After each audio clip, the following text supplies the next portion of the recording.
మద్దతు ఏ మేరకు ఉండే అవకాశం ఉంది పాకిస్తాన్కి? పూర్తి స్థాయి యుద్ధానికి మద్దతు ఇచ్చే అవకాశం ఉంటుందా?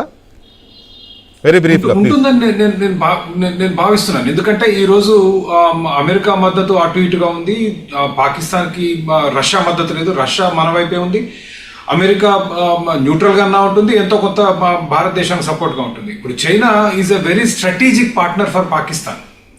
భారతదేశానికి చైనాకు సరిహద్దు మధ్య సమస్యలు ఉన్నాయి కాబట్టి పాకిస్తాన్కి సపోర్ట్గా ఉంటుంది. సపోర్ట్ చేస్తామని చాలా అన్కండిషనల్ గా కూడా చెప్పడం జరిగింది. కానీ ఇక్కడ ఒక కీలకమైన ప్రశ్న ఏంటంటే, మొన్న పుల్లారావు గారు ఇదే మాట అంటే నేను ఇదే క్వశ్చన్ పోజ్ చేశాను వారికి. ఇప్పుడు కూడా మీకు కూడా అదే క్వశ్చన్. ఇప్పుడు అమెరికాకి చైనాకి చాలా పెద్ద ట్రేడ్ వార్ జరుగుతోంది.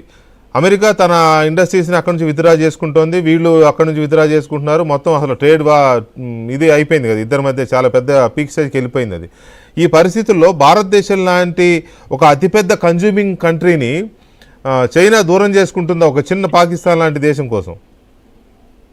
లేదు, చైనా ఒక భారతదేశానికే కాదు కదా, అమెరికా, దాంతోపాటు యూరోప్, చాలా దేశాలతో ఇప్పుడు అంతర్జాతీయంగా వాణిజ్య సంబంధాలు చైనాకు అన్ని దేశాలతో ఉన్నాయి. అమెరికా కూడా ఇట్స్ నాట్ ద వాళ్ళది 25% ఎంతో ఉంది ఎగుమతుల్లో.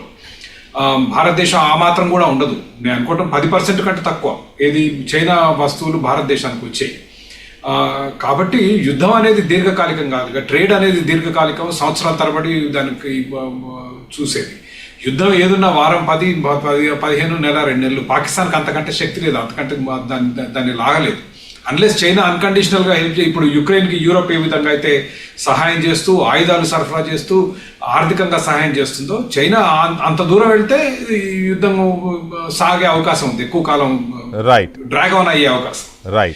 కాబట్టి చూడాలి. As of now China will support Pakistan. ఇప్పటికైతే ఓవరాల్ గా మద్దతు ఇస్తున్నట్టే చెప్తున్నారు, కానీ అసలు రంగంలోకి దిగిన తర్వాత ఎలా ఉంటుంది అనేది కొంత ఆ డౌట్తోనే అడిగాను. Anyway, thank you very much Chakravarthi garu and Pullarao గారు అండ్ శ్రీనివాస్ గారు, వివి రావు గారు, థ్యాంక్ యూ వెరీ మచ్ అండి చర్చలో పాల్గొన్నందుకు. ఇక మనం మరి కాసేపట్లో